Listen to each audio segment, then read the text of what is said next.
We've been waiting on it for a little bit, and that is whether or not Bitcoin's dominance would start to chip away downward and open the gates for altcoins. We're going to be breaking into that today. Answer the question, is it altcoin season? I think you guys are going to like this one. My name is Paul Barron. Welcome back into Tech Path. Let's get into it today. There is a lot happening around not only the Bitcoin price, but also a lot of interesting alts that we'll break down for you today. Give you some charts, give you some analysis against that with both the fundamental side as well as sentiment, all that good stuff. You guys are in for a good one. Let's get into it today. I want to thank our sponsor. If you guys are not going to Consensus, you should be there. So check it out. It's going to be in Austin on April 26th through 8th. If you are there or are going to be there, make sure to DM me on Twitter, just at Paul Barron. I will be in Austin. So maybe there's a chance we might do a little impromptu meetup. Love to meet some of you guys out there. So if you get a chance to go, make sure and let me know that you guys are heading that way. Love to learn more about what you're doing. Let's get into a couple of stories here. By the way, we've got a code down below, get you a discount. So just use that, and it does help the channel. Let's get into a couple of stories here. I just want to jump into this first one right here. Price dip would be a healthy comparison for where Bitcoin is. If you guys have been watching the Bitcoin price since Friday, a little bit softening, and then obviously we saw the downtrend last night starting to move. A couple of points that they kind of focus on. This was Rec Capital saying enjoying a solid weekly close above 28.8, support orange. This is still, if this current dip is going to get a little deeper, it would be entirely healthy because the likelihood is having some retests. So this is something we have talked about, and we've also seen this kind of coming in the slowdown of the sentiment data on Bitcoin, where we've seen not near as many movements outside of those stark movements where we started to see Bitcoin above 30,000, almost 31,000. So interesting to watch for sure. Love to get your feedback right now on where you're playing the Bitcoin trade, whether you're looking at long shorts or are you just looking at potential new entry points. And we'll talk about new entry points here in a minute when we get into the chart for Bitcoin. Thinking about fear and greed still holding at a 17-month high at 69. So again, this starts to play into altcoin season. Again, there's a lot of scenarios that play from the macro side. A lot of what's happening in the rest of the markets is a little different this time around because with both the risk assets such as Bitcoins as well as some of the high cap alts, it's almost as if the rest of the market isn't existing. And that is an intriguing aspect to how these markets move. And if you look at cycles, so far cycles are holding up. So the question, and I'm not a big fan of cycles, it's not that I don't believe them, it's just that I look at new data sets that start to affect cycles, and that's kind of what I'm looking at with where we're going around the macro trends, what's happening obviously with banking and so on, which a lot is going on in that sector. Right here, this was a new tweet in. CME Group is expanding its toolkit for clients to manage their crypto exposure. Again, this is just more institutional moving in. We've already seen the likes of Fidelity. More likely than not, we'll see more companies coming in and starting to make it much easier for high net worth individuals to start to manage their exposure on crypto. And I think this is a scenario that plays into the market volatility right now, because there's going to be some opportunities, I think, here in the summer months where we get some really good opportunities for entries and exits on some of these trades, including for possibly some of these altcoins. Question is, I'd love to see Evan's comparison. He's not going to be with us this week, but I'll definitely text him, is because he's still pushing altcoins kind of into the latter part of the year. I'd love to get your feedback. Make sure and smash the like button. It does help us in, one, notifying other people that this is what we're doing over here in terms of getting education out there, and two, it really gives us an indicator of what you guys like to really dive in on, including the aspect of altcoins. I want to go over to this story right here. Bloomberg Strategist, gold rally is continuing. The stock market and crypto correction is adjusting in. A couple of things that you have to look at here is, this was Mike McGlone. We're going to try to get him on, but the catalyst for gold to take off is the potential stock market rollover. This is something he's been talking about. He also says that the Fed pivoting when the market makes them, and the number one thing that make them pivot is probably the stock market going down. So whether or not we see that adjustment, he thinks that the markets are getting it, and that the T-note yields are also getting it, but the Fed is still being vigilant against inflation. So meaning the markets are adjusting to what's happening in the space of inflation, obviously the pressure from what I think is a slowing economy. Then you start to see those adjustments in mainstream Wall Street, and then you have the Fed coming in, and typically that's where the Fed comes in late, but in this particular case, hopefully it's late, better late than never. A couple other things that would kind of indicates this was Watcher Guru talking about Treasury Secretary Yellen saying in the economic sanctions on Russia and other countries put the US dollar dominance at risk. That statement alone for the Secretary of Treasury to make is huge. And the reason is because when you look at what's happening on the global front, this is exactly one of the catalysts that has caused Russia, China, and others, including the BRICS nations, to start to look at some alternatives. So if anything, it did more damage than it helped us. This could be a long stemming damage too. It could be the opening that many of these countries have waited for and looked for to possibly start to adjust into where we get less and less dominance of the US dollar in trading partners.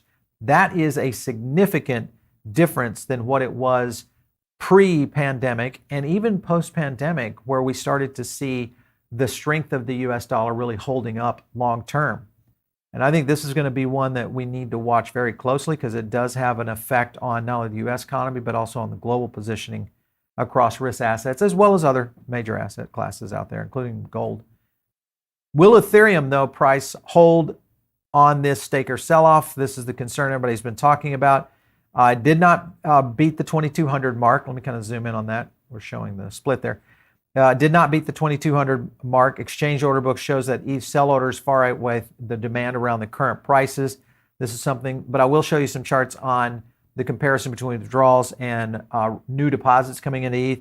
You might be a little bit surprised. Further into the article, it says, after a positive initial reaction to the completion of proof of stake transition, now it's a little bit more of an uncertain short-term future. Now, even though I think a lot of people are looking at this from a staking position and reassigning their weight of how they're dealing with cash positions right now. And that, what I mean by that is, and I think a lot of you who follow our channel probably know this, there's so much that you can do in cash, pure liquid USD. Then you're usually adjusting that cash into high yield accounts right now. It might even be a treasury bill. Or you're going into one of these high yield accounts, whether it's a Fidelity, going into money market, trading at almost 5%, or you go into some of these high yield accounts, like even just Apple just released today, that they're paying 4.15 on a new savings account tied to the Apple Card, which I think will be another space that will start this exodus, which I've said all along, this exodus out of these regional banks and or smaller neobanks or online banks that are not paying anything on that. And it's a very simple transaction for them. They're just making a sliver off of that. JP Morgan is their support bank, who make another sliver off of it. But if you think about the number of iPhone users and Apple Card users, that's pretty big.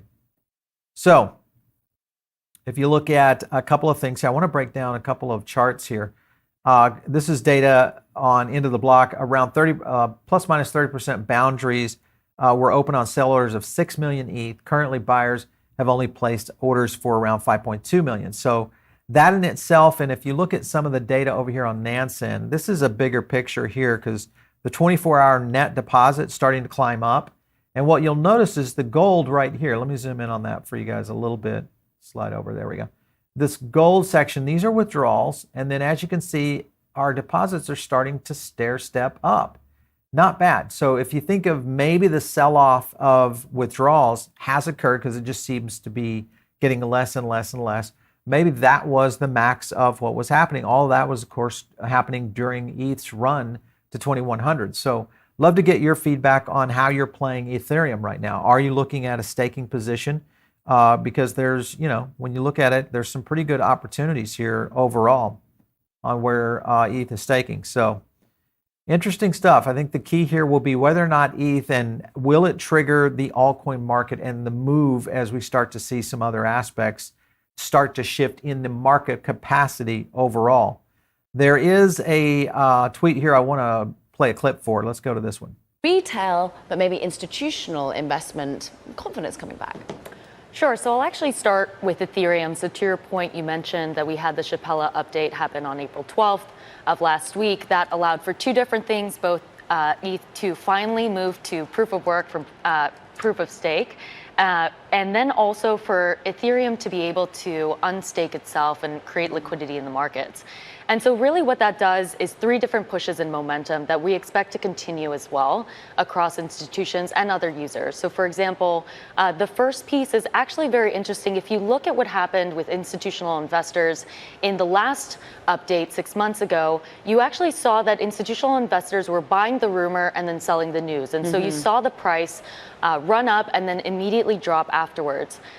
Differently, in this run up, what you saw was actually the opposite. So you had a lot of institutional investors who were shorting Ethereum, and then on April 12th, they had to close their short and therefore buy the underlying asset, and that really led into the momentum of the price up. The second is also the latent demand that's just sitting on the sidelines, that was looking to see whether or not there would be any glitches in ETH and the update in order to then pile into the asset class, which we then proceeded to see. Yeah. I will agree with you that in terms of the users specifically, it's definitely more crypto natives.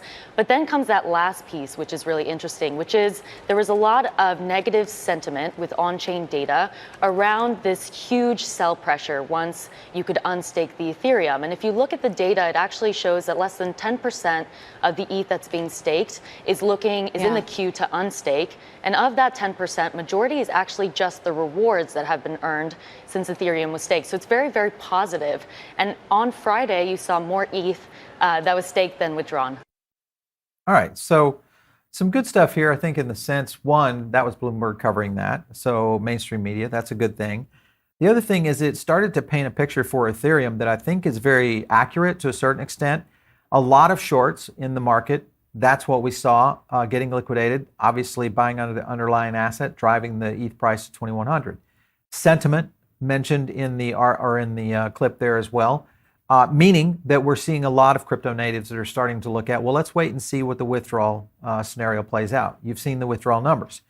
The other aspect is the negative nature of what crypto and blockchain data has been in the open market. And what I mean by that is that for retail to come back in, this kind of narrative is going to have to start to loosen up. Remember, there's been quite a few months of negative narrative on blockchain, especially in projects like Ethereum, with the CFTC going in and fighting the battle on whether it's a commodity, with the SEC and even New York getting into the mix with Ethereum. This starts to create a lot of that sentiment that spurs up on crypto Twitter. We'll talk about crypto Twitter in a minute, but a lot of this will determine whether or not ETH is ready for its next leg up. And if you listen to Arthur Hayes or if you follow him, he goes into a lot about where he thinks ETH is going, possibly in the 3K. Next up is a clip from Cathie Woods, and I want to play this at this time code right here. Let's play this one. Ether has gone up 51% from 1370 to 2076. So these previously volatile, risk-on metrics are acting like flight to safety. Well, we think this is a theme that you should be watching out for. We think a lot of innovations out there are going to be the flight to safety. Why? Because they're going to disrupt the traditional world order. What are Bitcoin and Ether doing? They are, by the very fact that they're being considered flight to safety, like gold, that's really interesting, and suggests much broader based adoption and acceptance than I think most people understand. And given the So I'm going to stop it right there. Mainly, I think this gets you into the cycle. I don't want to be in the camp of just saying, hey, this is drinking the Kool-Aid, Paul. This is one of those scenarios that plays into it. Cathie's, pitching her own book. She's a big Ethereum bull. She obviously believes in Bitcoin. But I think the point is this. There's still a lot of traders on Wall Street that listen and watch what ARK is doing. The fact that they've got the amount of research team really focused on blockchain, more support. they are still an innovative investment firm. And what I mean by that is they're looking at innovative technologies going forward. And I think that this still plays in the wheelhouse of where innovation is going in Wall Street. And I think this is still a positive thing. She needs this, and I shouldn't say need, but for her to succeed and her funds to succeed, they obviously are they're all in on crypto. Obviously, their position on Coinbase has continued to grow. They believe in the space. And I think that is the kind of commitment that you're going to need from, projects and people like Cathie Wood. But you're going to need more than that. This is another scenario. Is Bitcoin's price due for a mild correction? And this is where we could see people like you and I starting to eye in some altcoins. And we'll talk about some that I've invested in, here recently. One of the things I want to focus in on, global crypto capitalization climbing toward 1.26 trillion. Investors now appear to be looking toward Bitcoin as they grow confident about the broader cryptocurrency market.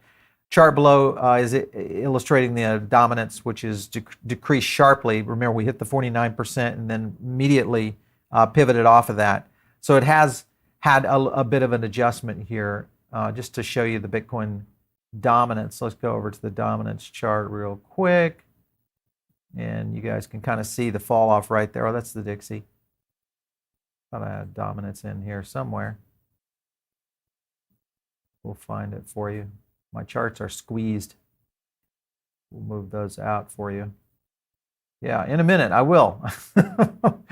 Into those. We've shuffled this around a little bit, it looks like. Yeah, there it is. Jeez, sometimes you can't even find that thing.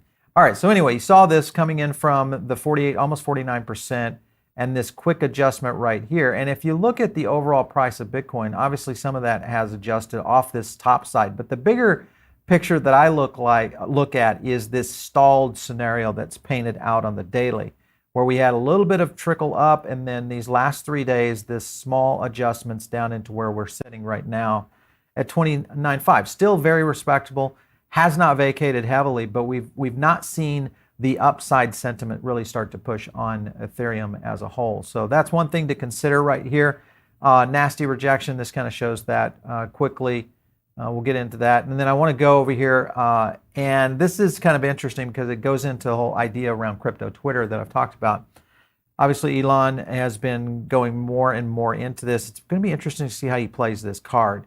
But right now, Twitter did enable stock trading right now in partnership with eToro.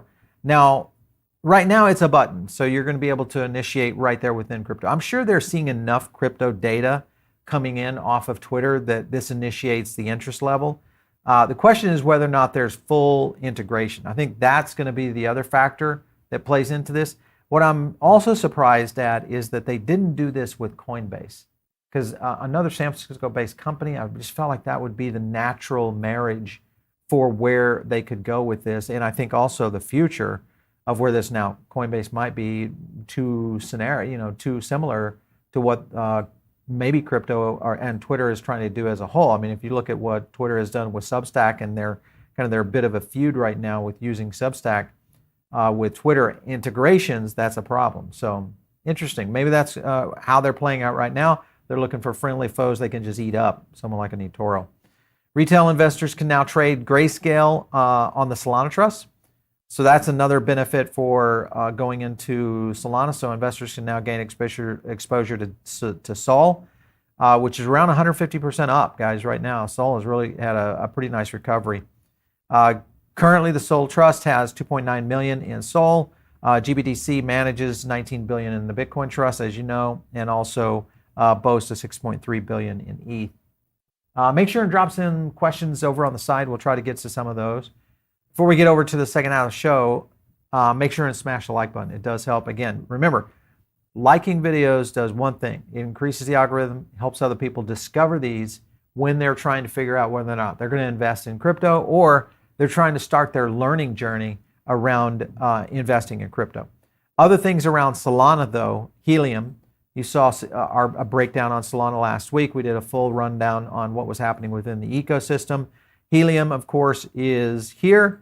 And now you've got a chance to be able to get to the Solana Saga phone. If you did not watch that video, go back and check it because there's a lot of information in there. And if you look at Solana just tracking, I mean, this has been a pretty nice little move here since right there, the 9th of April, up to where it even is right now on the current wick, running at 26%. But if you look at all the way back here, you know, you had a chance at the 17. If you go back into the early year, was when Solana was $8, so obviously almost 3x off of that. So good moves there for Solana, and I think this is going to be one to watch.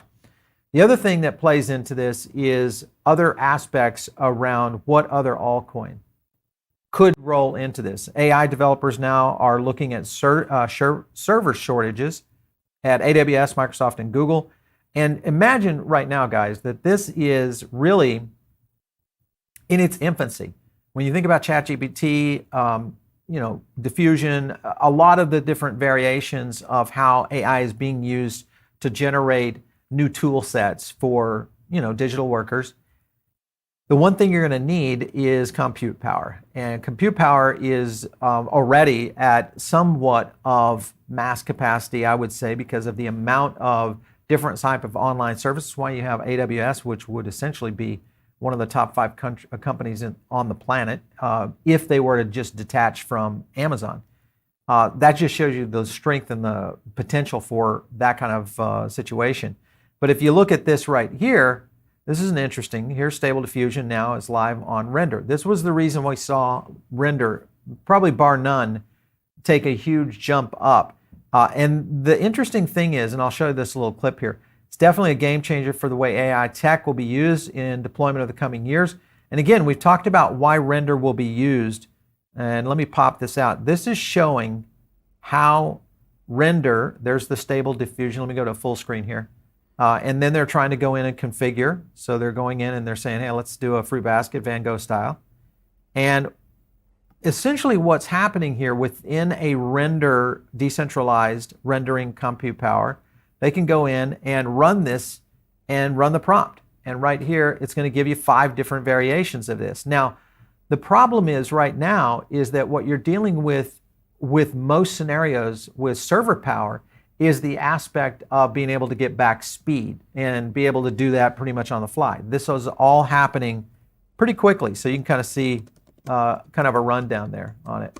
I think we have some compute. Yeah, he's just showing the rest of what he selected there. So the point is that how will this do in terms of long-term for Render? Let's look at the chart real quick.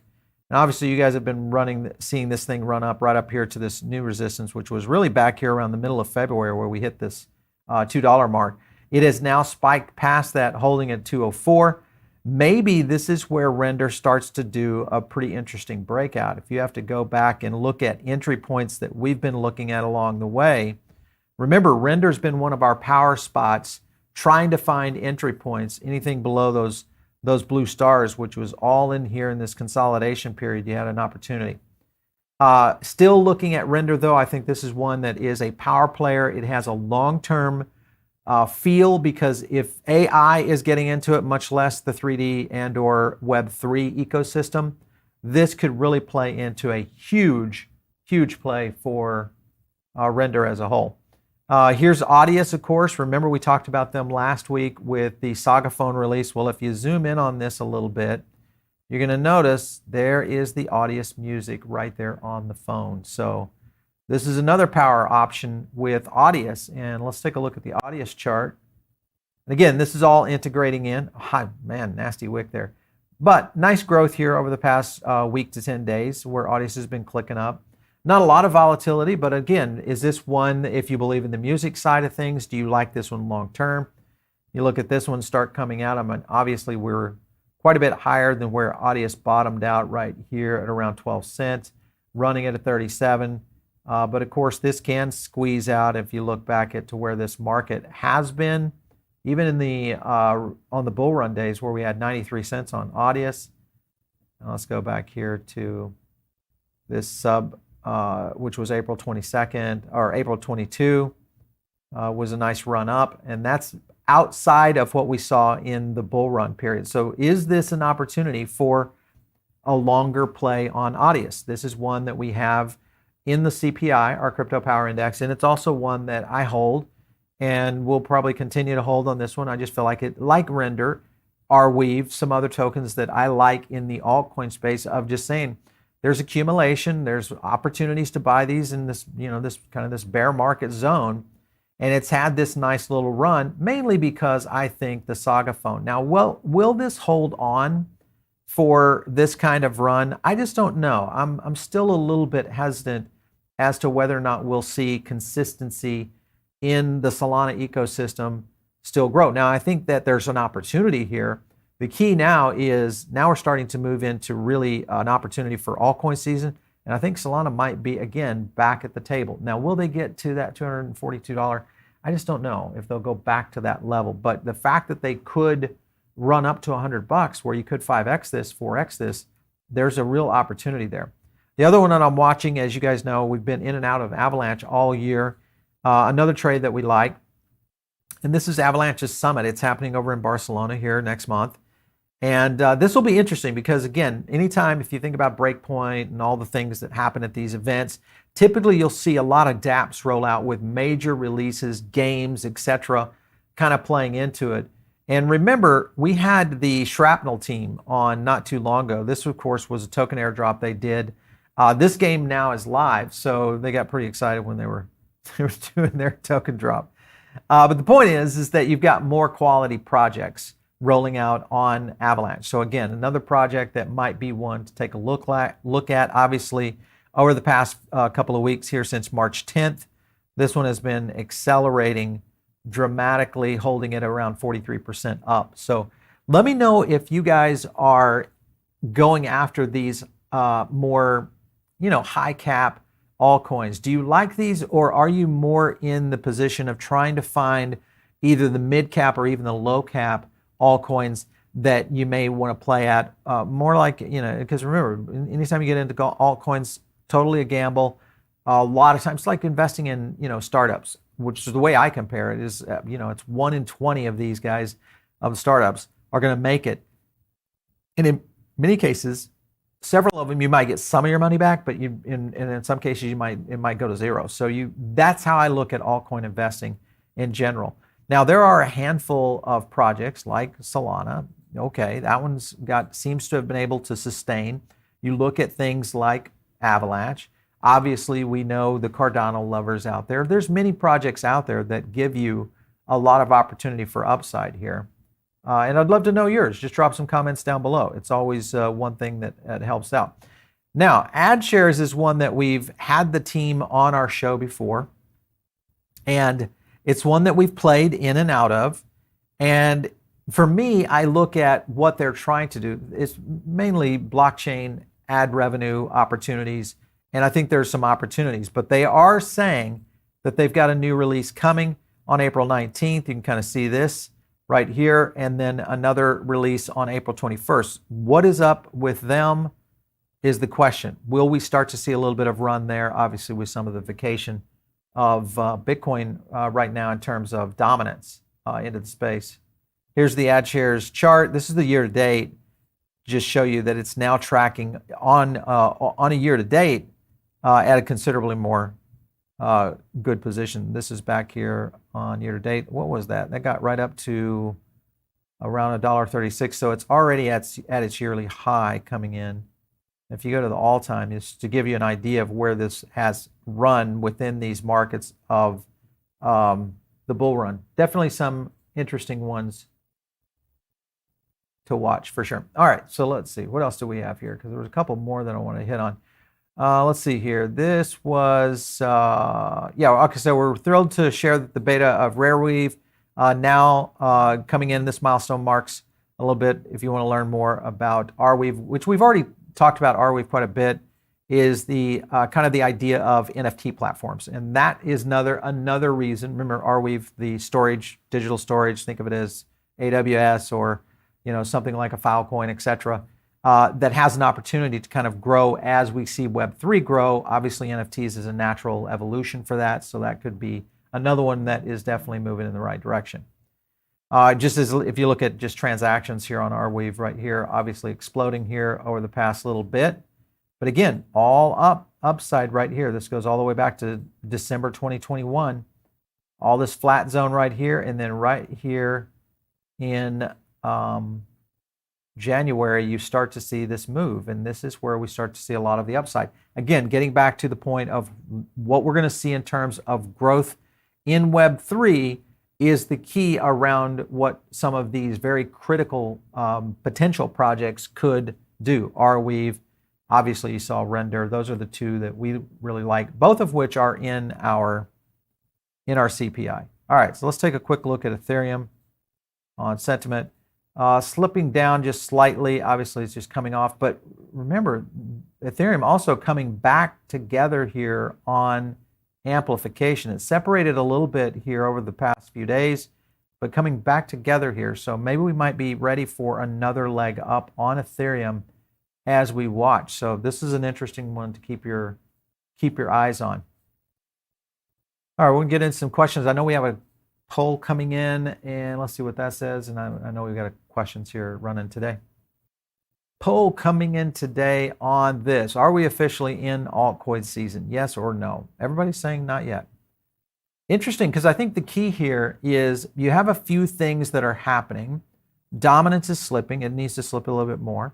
This also might be a short-term resistance adjustment before we see Bitcoin make another move.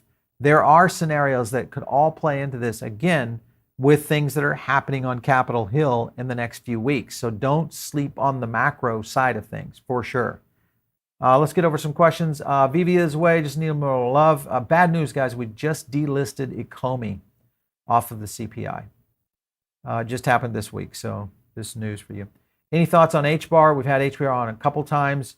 I mean, in theory, the project is solid. What they've done over the last 3 years is pretty impressive, and I think the key here is going to be what partners they continue to go. If you're not aware of HBAR of Hedera, and that's maybe the first time you've ever heard that token name, check back with some of our other video interviews. Just search HBAR Hedera Hashgraph. There's a lot there from Mance Harmon, who is their former CEO, and now, because remember, it decentralized as a DAO. So it's operating a little differently than what it was. So anyway, Gala, in our altcoin and in our metaverse token, we're not making a play on Gala just yet. We're still watching those. Many of the metaverse tokens. Blur is one that we are keeping an eye on. It's just one that we have not really studied a lot. We kind of do trades in and out of that one when it was running. Same thing with Stacks. Those are others that we like to go into that have some similarity. Haven't heard you talk a lot about Matic. Don't know where they're up to. So Matic is that's a good question, because they're a little slow right now in terms of it as an opportunity. Doesn't mean they're going away. There are some adjustments, though, I think, that have happened, obviously, with many projects like, well, let's just call it Facebook and Disney, both pulling off of the gas pedal there. So that's a problem. Render moves fast when it moves. No kidding. That is for sure. Sol has issues, but they're making stuff I want. That is true. I like this. I like the, and I mean, when we did the full rundown, the Saga phone, first of all, is really sexy looking. If you look at the tool set, go look at the video we did last week. It's a good breakdown of what Anatoly was talking about. There's quite a bit there. In May, go away. Possibly, Paul, are you planning to reveal your portfolio update? We got to do that. We need to do one update. And now I think we're getting back into a point where we can, because there's enough movement in the market. Please note the show on ADA also shows when we should take profits. What are you guys' long-term thinking about ETH? Okay, so ETH, I'm very long-term on ETH. It is still my number 2 position, even though, and if you're in our mastermind, you guys knew that I took a 30% portfolio exit this weekend, or last on Friday, I think it was when we did it. And mainly just took out profit at that 2100 mark, which was really the area that I was, psychologically prepared for. But I'm also looking for re-entries. So anytime ETH starts to make those adjustments downward, those are just more opportunities for re-entry and looking at more long-term bags. But long-term, liking ETH big time. How do you think FedNow rollout? That's a whole nother video. And I think it's going to affect crypto, to a certain extent. Evan seems to be wrong often, especially the timing. I mean, Evan he's a chart guy, and remember, he's a trader. He's looking at these really short zones, long and shorts. Many times he's trading on fractions of moves that if you're in it more for spot and swing trading and looking long term like we do, then it's good to understand what he's talking about, especially, and I think is the case with all TA traders. So anyway, Paul, let's talk Algorand. Are they going to be the next Ripple? Could be. We've had the Algorand team, a couple of them, on our show before. Probably a good time to get Sean and his team back on. But Algorand is a solid project. If you guys have not checked out Algorand as a whole, do some research on that one. It will start to impress you with what their capability is and also their vision. Problem with Algorand, if there is one, is their ability to get press and market and timing on their strategic releases, I think, is sometimes just off. Is there any update on ADA, or is it already? No, I don't think so. ADA, let's go look at the chart, and I'll give you some ADA sentiment. Let's go take a look at Cardano sentiment. All right, so sentiment is down now. All right, so we had the nice high there, which happened back here on the beginning of April, and you're not catching that? We lost the feed. Huh. Wrapped. Well, if you're looking at if you're in the CPI, and I'll try to drop some stuff on Twitter for you guys just on Cardano, but basically what happened is the chart started trending down around 4.6, and that was really kind of the adjustment, what we've seen, where it started to fly just underneath the overall market, which has been one that has been a big interesting. Well, Algo, I think that'll be a big issue with Algorand, because I think there is going to be some big challenges on there. Yes, we need to get Benjamin Cowan in. We got to do it for sure. And Ben is in our circle. I mean, we know people who know Ben. But we'll definitely get him on, because he does some great work over there. All right, guys, if you are not in our Diamond Circle, make sure and jump in as quickly as you can. It's where we do a lot of additional content. It's where we drop CPI data. It's also where our community gathers as well. So there's a lot more there: podcast, additional content, videos from me, CPI data if you're in the CPI program or on the Substack. All of that, you can click the link down below and join, and you'll become part of that. If you want to reach me, it's out there on Twitter, @Paul Barron. We'll catch you next time right here on TechBath.